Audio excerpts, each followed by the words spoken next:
Hello दोस्तों, क्या आप जानते हैं कि सिर्फ एक छोटा सा चेंज डीएनए में और आपकी पूरी जिंदगी को स्ट्रगल में डाल देता है।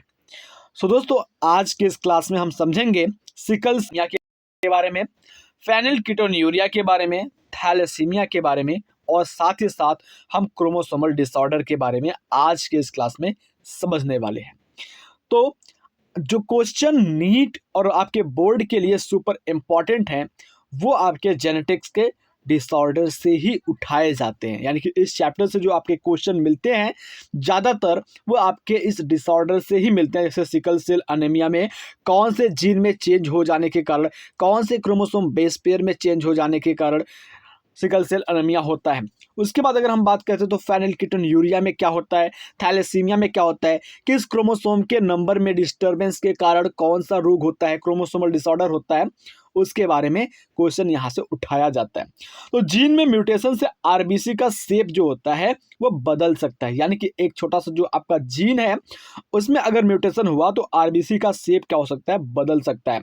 यानी कि जब आरबीसी का शेप बदलेगा तो आपकी मेटाबॉलिक एक्टिविटी जो होती है वो भी क्या हो सकती है, फेल हो सकती है और क्रोमोसोम में गलती की वजह से बहुत भयानक बीमारी हो सकती है। तो इस वीडियो के बाद हम जेनेटिक डिसऑर्डर कभी कंफ्यूज नहीं होने देंगे। तो चलो स्टार्ट करते हैं आज के इस क्लास को बिना किसी देरी के और समझते हैं एक एक पॉइंट को बेहतरीन तरीके से। तो सबसे पहले हम पेंसिल का यूज करते हैं और समझते हैं एक एक पॉइंट को बारीकी से। तो दोस्तों, सबसे पहले हम बात करते हैं सिकल सेल अनीमिया की। यानी कि सिकल सेल अनीमिया क्या होता है इसको जान लीजिए। सिर्फ एक जीन में म्यूटेशन होता है और नॉर्मल आरबीसी बन जाती है सिकल के शेप की। यानी कि यहाँ पर देख सकते हो आपका क्या है, जी आपका नॉर्मल आरबीसी है और क्या होता है, एक छोटा सा जीन के अंदर म्यूटेशन होता है और पूरी की पूरी जो आरबीसी होती है उसका शेप क्या होता है, चेंज हो जाता है, सिकल के आकार का हो जाता है। तो आज के इस वीडियो में सबसे पहले हम समझेंगे सिकल सेल अनीमिया, जो कि एक ऑटोसोमल रिसेसिव जेनेटिक डिसऑर्डर है जो हीमोग्लोबिन के स्ट्रक्चर पर इफेक्ट डालता है। यानी कि हीमोग्लोबिन की स्ट्रक्चर पर प्रभाव डालता है। तो इस डिसऑर्डर में क्या होता है, जो ऑक्सीजन की ट्रांसपोर्ट होती है वो क्या होती है, डिस्टर्ब हो जाती है। कहने का मतलब अगर हम यहाँ पर मेन पॉइंट आपको यहाँ पर पॉस्टुलेट कर देते हैं, लिख देते हैं, जो कि आप लिखेंगे एग्जाम में तो आपको नंबर मिलेगा। नंबर क्या होगा, जो सिकल सेल अनीमिया होता है क्या होता है, वो जीन में जीन म्यूटेशन होता है। तो क्या होता है, जीन म्यूटेशन होने से जो आपकी आरबीसी होती है, आरबीसी की जो शेप होती है ना, शेप चेंज हो जाती है। आरबीसी की शेप क्या होती है, चेंज हो जाती है। दूसरी बात अगर हम बात करते हैं तो क्या है, ये ऑटोसोमल रिसेसिव जेनेटिक डिसऑर्डर है।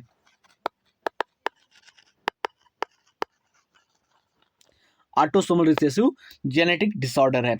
उसके बाद अगर हम बात करते हैं तो अब क्या होता है, जो आपकी ब्लड आरबीसी की शेप होती है वो क्या हो जाती है, सिकल के शेप की हो जाती है। और क्या होता है दूसरा, अब अगर हम बात करते हैं तो यहाँ पर ऑक्सीजन ट्रांसपोर्ट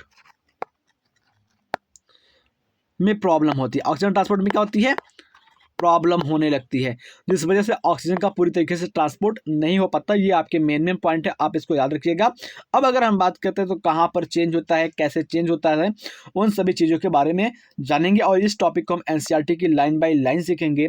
और दूसरी बात ये आपके बोर्ड और नीट के लिए काफ़ी ज़्यादा एक्सट्रीमली इंपॉर्टेंट है। तो चलो स्टार्ट करते हैं, सिकल सेल अनीमिया को समझते हैं, फिर उसके बाद हम समझेंगे आपके फेनिलकीटोन्यूरिया, फिर थैलेसीमिया को। ठीक है, तो सबसे पहले अगर हम बात करते हैं सिकल सेल अनीमिया की, तो यहाँ पर क्या पॉइंट्स लिखा गया उसको समझना जरूरी है। देखिए बेटा, अगर हम बात करते हैं पॉइंट्स की, तो पॉइंट्स को समझने से पहले हम पेंसिल का कलर थोड़ा सा चेंज करते हैं, जिससे हमको आपको समझाने में कोई भी समस्या ना हो। चलिए येलो कलर का यूज करते हैं, फिर इसके बाद हम चलते हैं पॉइंट्स पर। चलिए, सिकल सेल अनीमिया यानी कि अगर हम बात करते हैं रक्त अल्पता रोग जो होता है उसको सिकल सेल अनीमिया कहते हैं। This is an autosomal sorry this is an autosome linked recessive trait, यानी कि अगर हम बात करते हैं जो हमने आपको बताया कि ये क्या होता है, आपका ऑटोसोमल रिसेसिव डिसऑर्डर होता है, ठीक है, that can be transmitted from parent to offspring. कहने का मतलब क्या होता है कि जो आपके सिकल सेल अनीमिया होते हैं, ठीक, सिकल सेल अनीमिया होते हैं, वो क्या होते हैं, आपके पेरेंट्स से जो होते हैं ऑफस्प्रिंग, उस ऑफस्प्रिंग में आ जाते हैं। ये ऑफस्प्रिंग में क्या होते हैं, ट्रांसमिट हो जाते हैं या ट्रांसफर हो जाते हैं। अब आगे हम बात करते हैं तो यहाँ पे क्या लिखा हुआ है, when both the parent are carried when the both parents are carrier for the gene, यानी कि अगर हम बात करते हैं हेट्रोजाइगस भी है, और the disease is controlled bye a single pair of allele, यानी कि जो आपका ये सिकल सेल अनेमिया है वो क्या होता है, एक सिंगल पेयर ऑफ एलील के द्वारा कंट्रोल किया जाता है। जैसे आपका क्या होता है यहाँ पर HbA और HbS, ये आपकी क्या होती है, सिंगल पेयर एलील होती है। इन दोनों में से एक के द्वारा क्या होता है, ये कंट्रोल किया जाता है। तो अगर हम बात करते हैं बेटा, तो अगर नॉर्मल आरबीसी हो तो नॉर्मल आरबीसी में क्या होता है, जो जीन होता है वो HbA जीन पाया जाता है। नॉर्मल आरबीसी के अंदर क्या होता है, HbA जीन पाया जाता है। और वहीं पर अगर हम बात करते हैं जो डिसऑर्डर वाला आरबीसी होता है तो सिकल सेल का, तो वहाँ पर जो जीन होता है वो HbS पाया जाता है। कहने का मतलब ये होता है कि अगर आपको सिकल सेल अनीमिया नहीं हुआ है तो आपके अंदर जो आपका आरबीसी का जीन होगा, हीमोग्लोबिन का जीन होगा, वो नॉर्मल होगा, यानी कि HbA टाइप का होगा। और जैसे ही आपको सिकल सेल अनीमिया हो गया तो जो आपकी आरबीसी या WBC की जो जीन होती है वो HbS के रूप में हो जाती है, कन्वर्ट हो जाती है। और इसी चीज़ को कह रहा है कि कंट्रोल किया जाता है सिंगल जीन के द्वारा। आगे चलते हैं बेटा, तो आगे क्या लिखा है उसको समझते हैं। Out of the 3 possible genotype only homozygous individual for HbS, यानी कि अगर हम बात करते हैं तो जो आपके 3 पॉसिबल जीनोटाइप होते हैं उनमें से जो out of the 3 possible genotype only homozygous individual, यानी कि अगर हम बात करते हैं 3 पॉसिबल जीनोटाइप जो होते हैं होमोजाइगस इंडिविजुअल में, जैसे कि अगर हम बात करते हैं HbS, so the disease phenotype, यानी कि अगर हम बात करते हैं जो आपके 3 पॉसिबल जीनोटाइप होते हैं उसमें से एक जो आपका HbS होता है, ये क्या करता है, इस सिकल सेल अनीमिया को प्रदर्शित करने का काम करता है। आगे बात करते हैं हेट्रोजाइगस की बात करते हैं तो जैसे हेट्रोजाइगस की बात करते हैं तो हेट्रोजाइगस में क्या होता है, HbA और HbS, ठीक है, इस तरीके से होता है। तो individual appear apparently unaffected but they are carrier of disease, यानी कि अगर हम बात करते हैं ये जो होते हैं वो अनअफेक्टेड होते हैं लेकिन रोगों का क्या होते हैं, वाहक होते हैं। आगे हम बात करते हैं तो अगर हम बात करते हैं जो हेट्रोजाइगस इंडिविजुअल होते हैं, यानी कि किसी के अंदर जो जीन होता है वो HbA और HbI, तो ये आपके क्या होते हैं, अफेक्टेड तो नहीं होते हैं। अफेक्टेड न होकर के ये क्या करते हैं, कैरियर का काम करते हैं, यानी कि रोग को आगे बढ़ाने का काम करते हैं, संतानों को पहुंचाने का काम करते हैं। Carrier of the disease as they are 50% can probability to transmission of the mutant gene to the progeny, और इसमें 50% चांस जो होती है वो प्रोजेनी में क्या करते हैं, म्यूटेंट जीन को पहुंचाने का काम करते हैं। 10 एग्जिबिटिंग सिकल सेल ट्रेट, ठीक है, जो आपके सिकल सेल ट्रेट होती है, ठीक है, उसको पहुंचाने का काम करते हैं। The defect is caused by the substitution of the glutamic acid, यानी कि अगर हम बात करते हैं जो आपकी ग्लूटामिक एसिड होती है उस ग्लूटामिक एसिड के अंदर क्या होती है, चेंज हो जाती है, ठीक है, बाई वैलिन, यानी कि जो आपकी ग्लूटामिक एसिड होती है वो वैलिन के द्वारा क्या होती है, चेंज हो जाती है एट द 6th पोजीशन। यानी कि अगर हम बात करते हैं इस तरीके से आपके अमीनो एसिड की चैन लगी हुई, ठीक है, अमीनो एसिड की क्या हुआ है, चैन लगी हुई, ये पहला, ये दूसरा, ये तीसरा, ये चौथा, ये पांचवा और ये छठवां। अब छठवें नंबर पे क्या है, आपका ग्लूटामिक एसिड पाया जा रहा है। और यही ग्लूटामिक एसिड क्या होता है, किसकी वजह से आता है, GAG की वजह से क्या होता है, ये ग्लूटामिक एसिड आता है, जो कोडिंग होती है GAG, इसकी वजह से ग्लूटामिक एसिड आ जाता है। अब क्या होता है बेटा, यहाँ पर जो GAG होता है ना, वो GAG कन्वर्ट हो जाता है GUG के अंदर। जब ये GUG होता है ये कोड करता है वैलिन के लिए, क्या करता है, वैलिन की ये कोड करता है। तो ये 6th पोजीशन पे क्या होता है, ग्लूटामिक एसिड की जगह पे क्या हो जाता है, वैलिन हो जाता है, जिस वजह से आपकी आरबीसी की शेप जो होती है वो क्लियरली चेंज हो जाती है। तो यहाँ पर अभी हम पढ़ेंगे ऊपर कैसे क्या होता है, तो यहाँ पर पहले थियरी को आप समझ लीजिए। तो अभी हम आपको मेन पॉइंट बता देंगे क्या लिखना पड़ेगा। 6th position of the beta globin chain, यानी कि बीटा ग्लोबिन चैन जो होता है उसके 6th पोजीशन पे क्या होती है, चेंज हो जाती है, जो ग्लूटामिक एसिड होती है वैलिन के थ्रू, ठीक है। of the hemoglobin molecule. The substitution of amino acid in the globin protein result due to the single base substitution at the sixth codon of the beta globin gene, यानी कि beta globin gene के ऊपर एक single base जो होता है वो change हो जाता है सिक्स पोजीशन पर बीटा ग्लोबिन जीन के। जो GAG होता है वो GUG में चेंज होता है, जो कि यहाँ पर मैंने आपको लेकर के समझाया था। द म्यूटेंट हीमोग्लोबिन मॉलिक्यूल, जो आपकी म्यूटेंट यानी कि म्यूटेशन वाली हीमोग्लोबिन मॉलिक्यूल होती है, अंडरगोज पॉलीमराइजेशन और पॉलीमराइजेशन में चली जाती है अंडर लो ऑक्सीजन, कम ऑक्सीजन टेंशन कॉज, ठीक है, the change in the shape of RBC. और जब आरबीसी के अंदर या फिर हम बात करते हैं हीमोग्लोबिन के अंदर कम ऑक्सीजन पहुंचता है तो इसकी जो शेप होती है वो क्या होती है, चेंज हो जाती है फ्रॉम द बाइकॉन्केव डिस्क से क्या हो जाती है, एलोंगेटेड सिकल लाइक स्ट्रक्चर हो जाती है, एक सिकल लाइक स्ट्रक्चर हो जाती है। यानी कि बेटा हम आपको बताते हैं, तो यहाँ पर देखिए ये आपके स्ट्रक्चर बनाया गया है, तो यहाँ पर देखते हैं ये नॉर्मल आरबीसी की शेप है, ठीक है। जस्ट एक सेकंड हमको दीजिएगा, चलिए ये आपके नॉर्मल आरबीसी की शेप है। और अगर हम बात करते हैं इनसफिशिएंट अमाउंट ऑफ ऑक्सीजन की वजह से क्या हो जाती है, ये एलोंगेटेड सिकल शेप में चेंज हो जाती है। अब अगर हम बात करते हैं तो यहाँ पर देखेंगे तो हीमोग्लोबिन का एक चैन है, ठीक है, एक आपका बीटा चैन है। और इस बीटा चैन के अगर हम बात करते हैं जो सिक्स्थ पोजीशन है, सिक्स्थ पोजीशन पे क्या है, ग्लूटामिक एसिड को कोड करने वाला आपका कोडॉन पाया जा रहा है। और इसी ग्लूटामिक एसिड की अगर हम बात करते हैं जो कोड होती है किसके द्वारा होती है, GAG के द्वारा होती है, यानी कि GAG गुआनिन के द्वारा क्या होती है, ग्लूटामिक एसिड का कोडिंग होता है। अब क्या होता है जब म्यूटेशन होता है तो म्यूटेशन की वजह से जो आपका GAG होता है ना, GAG कन्वर्ट हो जाता है GUG में, यानी कि जो आपका A है, ये A जो होता है वो यहाँ से हट करके क्या हो जाता है, यहाँ पर A के स्थान पर क्या आ जाता है आपका बेटा, A के स्थान पर आपका आ जाता है U। जब A के स्थान पर U आ जाएगा तो ये आपका क्या करेगा, ग्लूटामिक एसिड नहीं बनाएगा, ग्लूटामिक एसिड न बना करके क्या करेगा, वैलिन बनाएगा। और ये क्या होता है आपका चला जाता है पॉलीमराइजेशन की अंदर। जब पॉलीमराइजेशन के अंदर जाता है तो बेटा क्या हो जाता है, यहाँ पर जो आपकी ब्लड की शेप होती है वो क्या होती है, चेंज हो जाती है। तो कुल मिला जुला करके अगर हम बात करते हैं तो आपने जो पढ़ा वो क्या पढ़ा, आपने पढ़ा कि सिकल सेल एनीमिया क्या होता है, ऑटोसोमल रिसेसिव डिसऑर्डर होता है।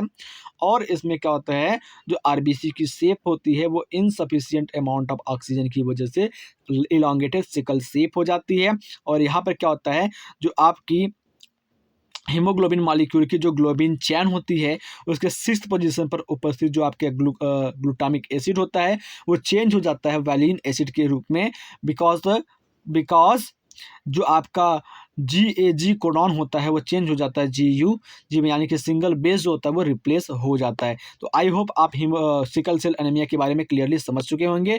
और अब अगर हम बात करते हैं तो यहाँ पर बात करते हैं फेनिलकीटोन्यूरिया। अब फेनिलकीटोन्यूरिया की बात करते हैं तो बेटा फेनिलकीटोन्यूरिया कैसे होता है और इसमें क्या क्या कंडीशन होता है, इसको समझने की बात शुरू होती है यहाँ से। देखिए अब अगर हम बात करते हैं फेनिलकीटोन्यूरिया होता है जिसको कहते हैं PKU।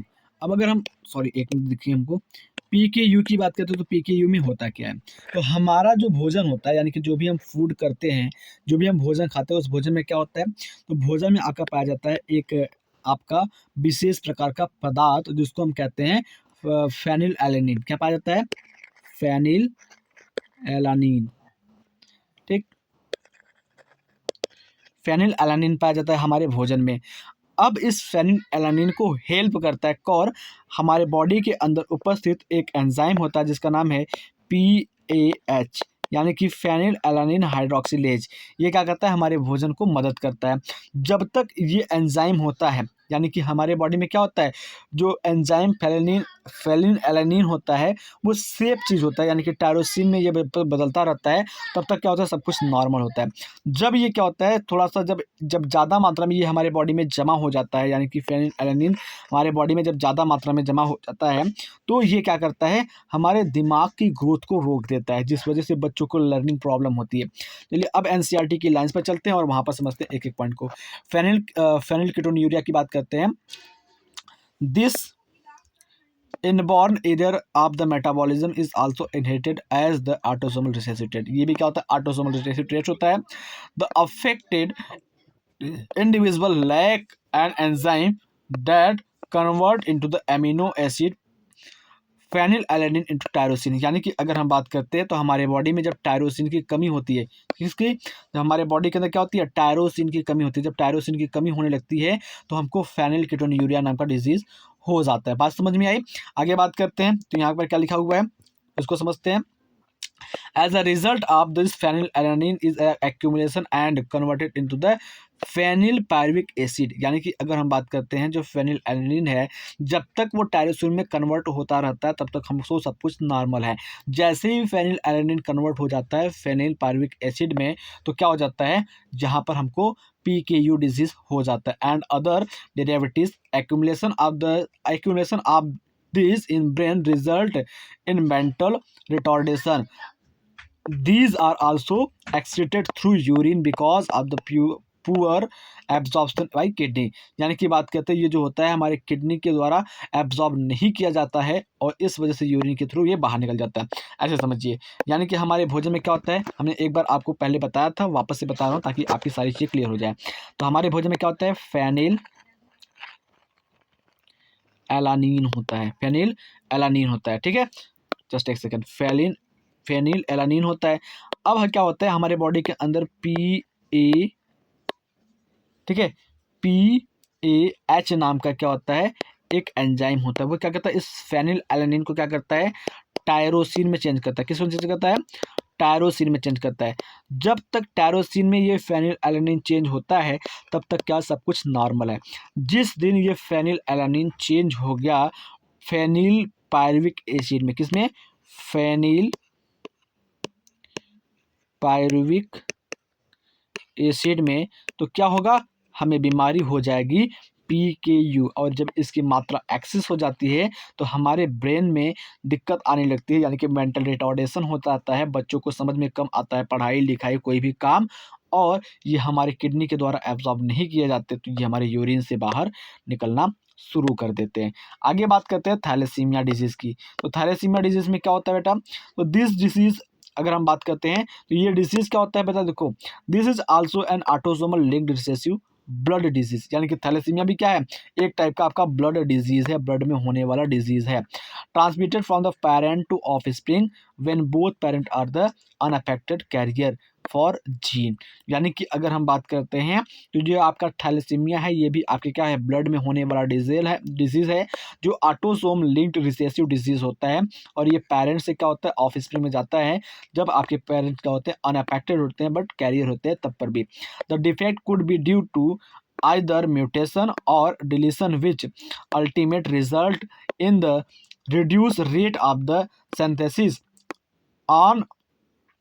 Of one globin chain, यानी कि आपके शरीर में क्या होता है, एक अल्फा और एक बीटा ग्लोबिन चैन होती है, और इनमें से क्या होती है, एक ग्लोबिन चैन की सिंथेसिस क्या होती है, कम हो जाती है, तब ये होता है दैट मेक अप हीमोग्लोबिन, जो कि हीमोग्लोबिन बनाता है, ठीक है। This cause the formation of abnormal haemoglobin, जब एक चैन की कमी होने लगती है, एक चैन में थोड़ा सा भी प्रॉब्लम आता है तो एबनॉर्मल हीमोग्लोबिन का शेप बनना शुरू हो जाता है, ठीक है, molecule resulting into the anaemia, और जो क्या करता है, एनीमिया डिजीज के लिए जिम्मेदार होता है, which is characteristic of the disease, जो कि लक्षण होता है इस रोग का, यानी कि थैलेसीमिया रोग का। आगे बात करते हैं बेटा, क्या होता है, thalassaemia can be classified according to which chain of haemoglobin molecule affected, यानी कि अगर हम बात करते हैं तो हीमोग्लोबिन क्या होता है, हीमोग्लोबिन में एक अल्फा चैन और एक बीटा चैन पाया जाता है, और थैलेसीमिया रोग को क्लासिफाई किया गया अल्फा थैलेसीमिया और बीटा थैलेसीमिया में। इसके पीछे का रीजन क्या है, अगर हीमोग्लोबिन का अल्फा चैन अफेक्टेड है तो अल्फा थैलेसीमिया होगा, बीटा चैन अफेक्टेड है तो बीटा चैन अफेक्टेड होगा। तो यही चीज़ यहाँ पर साफ साफ लिखा हुआ है बेटा, thalassaemia can be classified according to the chain of haemoglobin molecule is affected, कौन सा हीमोग्लोबिन मॉलिक्यूल का चैन अफेक्टेड है उसके हिसाब से दिया गया। In alpha thalassemia production of alpha globin chain is affected, यानी कि अगर हम बात करते हैं अल्फा थैलेसीमिया में तो अल्फा ग्लोबिन चैन क्या होता है, अफेक्टेड हो जाता है, जबकि अगर हम बीटा थैलेसीमिया की बात करते हैं तो प्रोडक्शन ऑफ बीटा ग्लोबिन चैन क्या होता है, अफेक्टेड होता है, बीटा ग्लोबिन चैन में थोड़ी सी प्रॉब्लम आ जाती है। अब आगे हम बात करते हैं बेटा, तो आगे क्या दिखाया गया है उसको समझिए थोड़ा सा। यहाँ पर दिया जा रहा है कि alpha thalassaemia is controlled by two closely linked gene, यानी कि जो अल्फा थैलेसीमिया होती है वो दो क्लोजली लिंक्ड जीन के द्वारा कंट्रोल किए जाते हैं, जिसका नाम है HbA1 and HbA2 on the chromosome 16, यानी कि क्रोमोसोम नंबर 16 पर HbA1 और HbA2 नाम के जीन होते हैं जो कंट्रोल करते हैं अल्फा थैलेसीमिया को, and it is observe due to the mutation or deletion of one or more 4 gene, यानी कि अगर हम बात करते हैं तो ये क्या होते हैं, ऑब्जर्व किए जाते हैं या तो म्यूटेशन के द्वारा या तो डिलीशन के द्वारा, एक या ज़्यादा जीन, ठीक है, 4 जीन, 4 जीन में से एक या ज़्यादा जीन को जब ये डिलीट होता है तब आपको दिखाई देता है।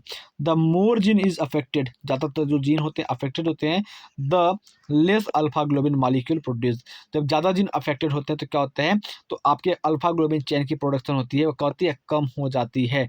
वाइल बीटा थैलेसीमिया जो होता है, बीटा थैलेसीमिया क्या होता है, कंट्रोल किया जाता है by a single gene HBB, ठीक है, एक सिंगल जीन होता है HBB जो कि क्रोमोसोम नंबर 11 पर पाया जाता है। आप ईच पैरेंट हर पैरेंट में and occur due to the mutation of one or both gene, यानी कि एक या दोनों जीन में जब म्यूटेशन हो जाता है, कहने का मतलब क्या होता है कि जो क्रोमोसोम नंबर 11 है वहाँ पर क्या होता है, पेयर में पाए जाते हैं, तो पेयर में आपका जीन भी पाया जाता है।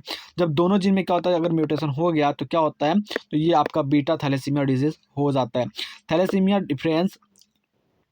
Differs from the sickle cell anaemia, यानी कि जो थैलेसीमिया होती है वो सिकल सेल अनेमिया से डिफर होती है in the form is a quantitative problem, यानी कि अगर हम बात करते हैं ये क्वांटिटेटिव प्रॉब्लम है, synthesis of too few globin molecule why the latter it is qualitative problem of synthesis of incorrectly in function globin, यानी कि बात करते हैं जो थैलेसीमिया होती है, थैलेसीमिया में क्या होती है, थैलेसीमिया की अगर हम बात करते हैं तो ये क्वांटिटेटिव प्रॉब्लम होती है, और सिकल सेल अनीमिया की बात करते हैं तो ये क्वालिटेटिव प्रॉब्लम होती है। सिकल सेल अनीमिया में जो आरबीसी होती है उसकी शेप चेंज हो जाती है, थैलेसीमिया में आरबीसी की शेप चेंज ना होकर के क्या होती है, यहाँ पर आरबीसी की मात्रा घट जाती है। तो नेक्स्ट क्लास में बेटा हम बात करेंगे, आपको क्रोमोसोम डिसऑर्डर के बारे में समझाएंगे, क्रोमोसोम डिसऑर्डर क्या होता है, इसको समझने के बाद हम पूरी चैप्टर को खत्म कर देंगे। आई होप, मैं आशा करता हूँ कि जो भी चीज़ें मैं आपको बता रहा हूँ वो आपको अच्छे से समझ में आ रहा है। और दूसरी बात, मैं आपसे माफ़ी चाहता हूँ कि आपकी क्लास लेट शुरू हुआ और बहुत धीमे गति से चल रहा है, बट कोशिश करूँगा कि मैं आपको बोर्ड एग्ज़ाम तक सारी चीज़ें आपको क्लियर करवाते ही समाप्त करूँगा।